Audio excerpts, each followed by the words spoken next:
All right, what's happening, fam? L.A.R. movement still moving.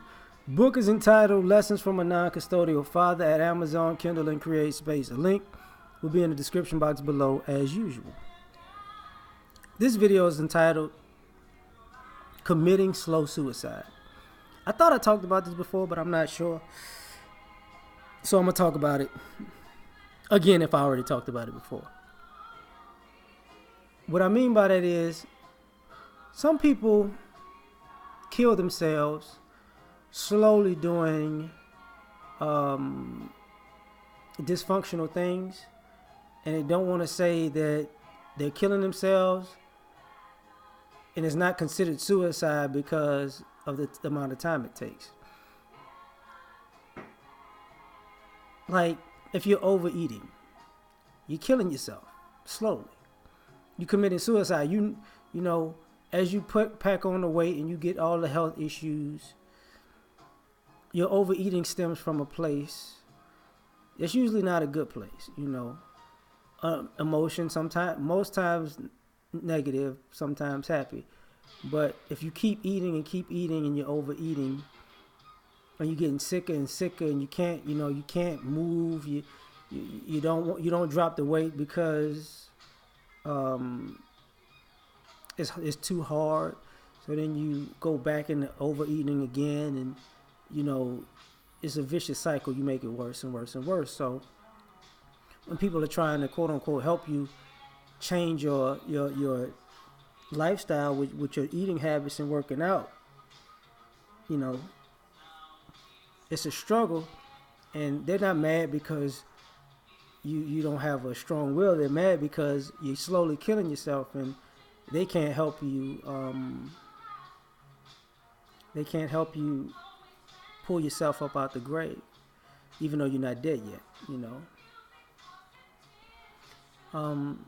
There are people who drink too much. And usually that's a coping mechanism. This is all coping mechanisms. And when you're drinking, you say you like the feeling of being drunk, or you like the taste of alcohol. You like the buzz. It just may be a part of your lifestyle. It's how you unwind. But the way people on the outside are looking at it is like you're killing yourself. Your liver can only take so much. Your kidneys can only take so much. You're having these issues where you're deteriorating. You're aging faster. You're not as active. You can't be as active. Liquor, alcohol is your crutch to function as a human being. So now people are trying to help you, but you don't think nothing's wrong with it because it's legal. You know what I'm saying? Like, alcohol is not illegal for an adult, that is. So if it's legal enough to do, and you grown and you feel like you're not overdoing it, I mean, you got functioning alcoholics and you got people who just doing too much, right? And if you can handle your business, so what? If you're not hurting nobody, but the people who care about you don't look at it that way. You feel like they want you here to see certain things in life that you're not caring to see right now because you're drinking your life away.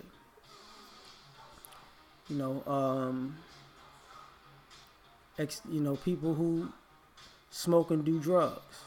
The reason I say smoke and do drugs because cigarettes is legal. I can't front. I'm going out tonight. But but I'm not. I don't smoke that much. It's like a blue moon type of thing. But one of the things is, weed or drug use. People say there's nothing wrong with it, but what ends up happening is it's a coping mechanism also.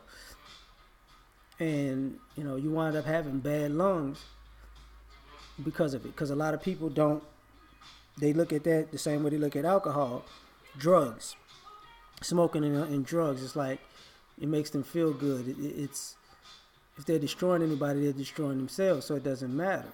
And you know, they see how they age badly. You can't do the things you used to do because you don't have the wind that you used to have. Your heart isn't can't take the activity, you know, and everything around you stinks. Nobody wants to be around you, and then that creates a whole situation. And you know, you're taking the smoke in your mouth, and your breath stink too. You can't. It messes with your relationships, and you get deeper and deeper into the smoke, into the drug, because it takes over your life to the point that people can't be in your house, people can't be in your car, people can be with you in presence, people can't get intimate with you because everything has that stench on it. You know, it's in everything, right? You don't know how to do things in moderation, so it's a problem. So that's an issue, but ultimately you're killing yourself. You know, your lungs ain't supposed to be black. You know what I mean? Then we got people who commit suicide by reckless sex behavior. You're not supposed to be out here just raw dog everything. Like, you know, you can't be ODB. Ooh, baby, I like it raw. You know, you can't do that. People are being hypersexual and reckless to the point that they're exposing themselves to STDs and, you know, kids that's killing you. Your kids are killing you right now, right? And the stress of every month.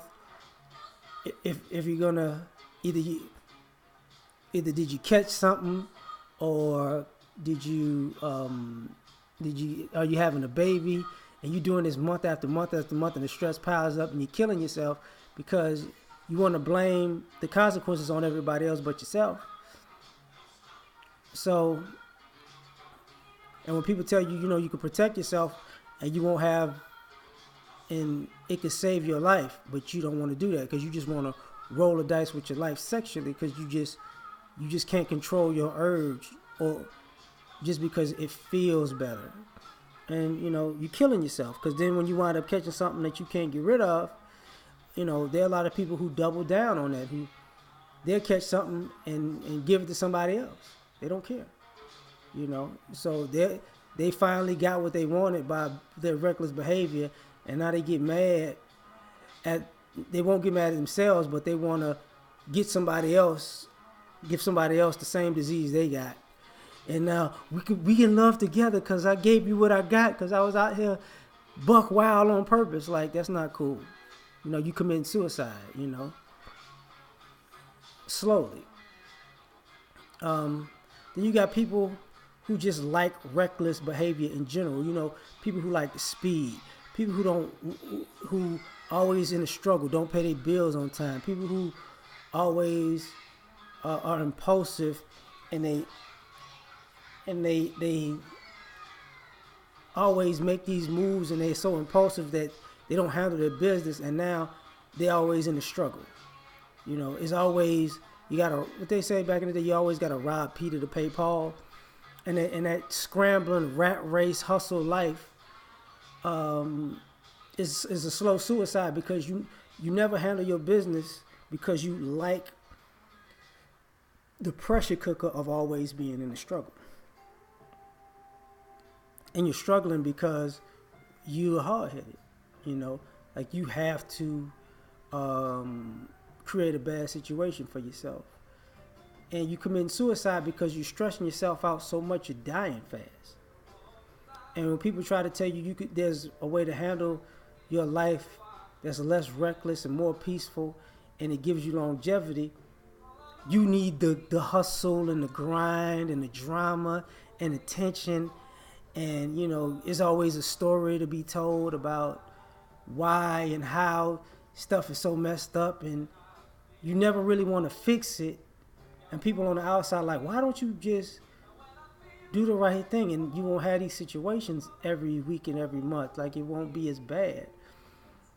and thus the other coping mechanisms come. You know, the sexuality, the smoking, the drinking. You know, the overeating. They all come from this scrambling lifestyle, anyways. And you wind up killing yourself slowly because you know you don't you can't be addicted to doing the right thing. You got to be addicted to struggle, you know. So and it kills you. And I've seen a lot of people who die early from that struggle mentality because they did all the other things afterwards. It always made you make rash decisions that impacted your life even more negatively. It doesn't really work out that way, you know. So when you tell people your struggle got you doing things you shouldn't be doing for money, but you like the excitement of being on the edge of destruction. So you shouldn't do that to yourself. So yeah, I'm out of here with this one. Y'all take care. Peace.